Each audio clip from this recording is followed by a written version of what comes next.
पहले कीन निरंजन राई, पीछे से माया उपजाई। अब सृष्टि रचना के अंदर आता है कि सर्वप्रथम परमात्मा पूर्ण ब्रह्म सतपुरुष कबीर देव। सतपुरुष इसकी उपाधि है। सतपुरुष का अर्थ होता है अविनाशी परमात्मा, और कबीर देव इनका वास्तविक नाम है।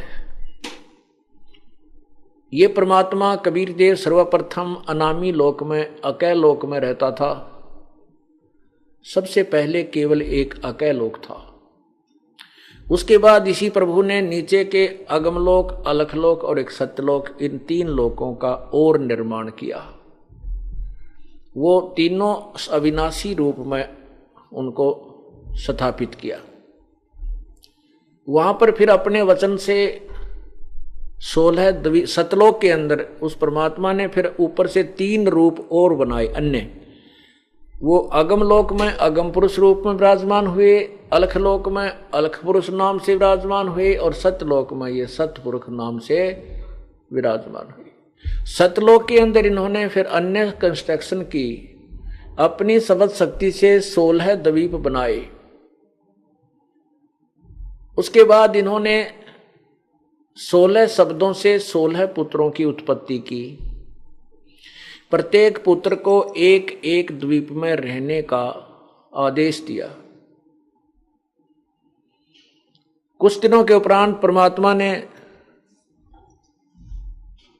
अपने पुत्र अचिंत से कहा कि आप सतलोक की अन्य रचना कीजिए।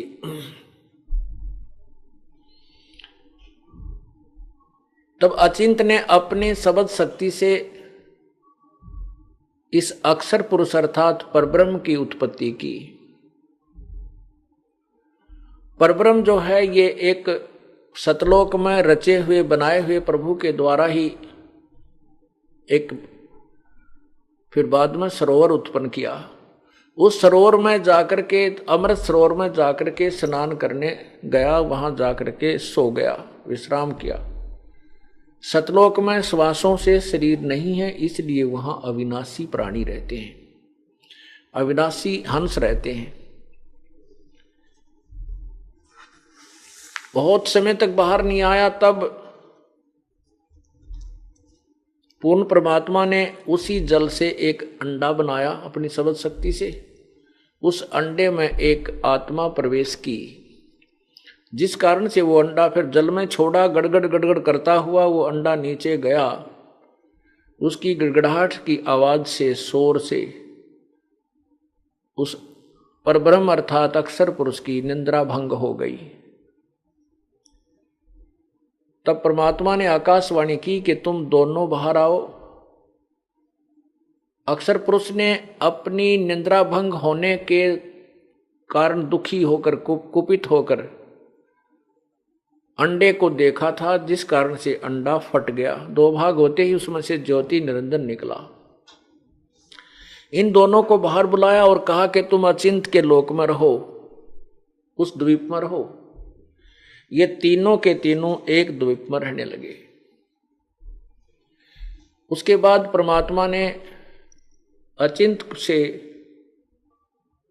आगे सृष्टि करने की शक्ति वापस ली और स्वयं हम हंस आत्माओं की अपने वचन से, अपने ही शरीर से सबकी उत्पत्ति की। वह हमारा मानव सदृश शरीर है, वह हमारा मानव सदृश शरीर था, और शेष जो वहां पर रह रहे हैं उनका भी मानव सदृश शरीर है। उनका शरीर असनाविरम अकायम शुक्रम अकायम, वो बिना स्नायवी का, बिना नाड़ी नूड़ी का बना हुआ है। और वहां हमारे शरीर का जो चमक है, नूर है, जो शोभा है, वो 16 सूर्य जितने प्रकाश जितनी है, इतनी चमक है हमारे शरीर। उस वहाँ के रहने वाले जो आत्माएं हैं, जो हंस हैं, जो वहाँ रहते हैं, उनकी इतनी। तो हमारी भी ऐसे ही हमारा शरीर था।